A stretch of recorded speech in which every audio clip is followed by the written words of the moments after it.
ബി.ജെ.പിയുടെ നേതൃത്വത്തിൽ കായംകുളം കൃഷ്ണപുരത്ത് ധർണ സംഘടിപ്പിച്ചു. ഗ്രാമപഞ്ചായത്ത് വൈസ് പ്രസിഡന്റ് രാജിവെക്കണമെന്നും അനർഹരെ നിയമിച്ച അംഗനവാടി വർക്കർമാരുടെ നിയമനം റദ്ദാക്കണമെന്നും ആവശ്യപ്പെട്ടാണ് ധർണ സംഘടിപ്പിച്ചത്.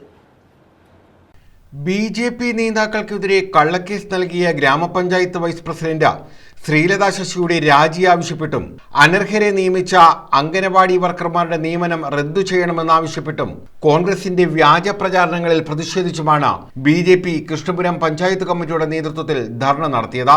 ഗ്രാമപഞ്ചായത്ത് ഓഫീസിന് സമീപം സംഘടിപ്പിച്ച ധർണ ബി.ജെ.പി സംസ്ഥാന സമിതി അംഗം പാറയിൽ രാധാകൃഷ്ണൻ ഉദ്ഘാടനം ചെയ്തു. ഈ രാജ്യമാണ് ഞങ്ങൾക്ക് വരുന്നത്. കോൺഗ്രസുകാരൻ ഇവിടെ വന്ന് പിച്ചും പേയും പറഞ്ഞു വിചാരിച്ച് ഇവിടെ ഞങ്ങളുടെ പാർട്ടിയുടെ പ്രവർത്തനം ഇവിടെ നിർത്തിപ്പോകും, അല്ലെങ്കിൽ നിരുത്സാഹപ്പെടുത്താമെന്ന് കോൺഗ്രസുകാരെ ധരിക്കുന്നുണ്ടെങ്കിൽ ഇത് ഞങ്ങൾ കൂടുതൽ ഒരു സൂചന പറച്ചിൽ മാത്രമേ ഉള്ളൂ. ഇത് തുടരും.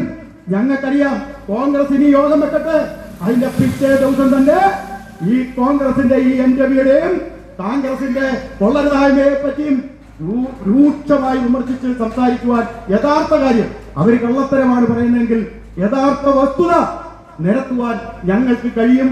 അതിന് ഞങ്ങളെ കൊണ്ട് തയ്യാറാകാതിരിക്കുവാനുള്ള പരിശ്രമമാണ് നിങ്ങൾ നടത്തേണ്ടത് എന്നാണ് കോൺഗ്രസുകാരോട് എനിക്ക് സൂചിപ്പിക്കാൻ.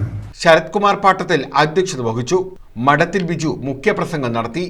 മോനിഷ, അജിത്ത്, ജെ മുരളീധരൻ, രജനി, എസ്.ബി.ജി, സുമാ രമേശ്, പ്രശാന്ത്, ചിങ്ങോലി ഷാജി, എസ്.കെ. രാജൻ, ശ്രീലത ജ്യോതികുമാർ, സായി, മണികണ്ഠൻ, ബിനു, മഹേശ്വര പ്രസാദ്, വി രാജൻ, ജയപ്രകാശ് എന്നിവർ പങ്കെടുത്തു. News bureau, Kayamkulam.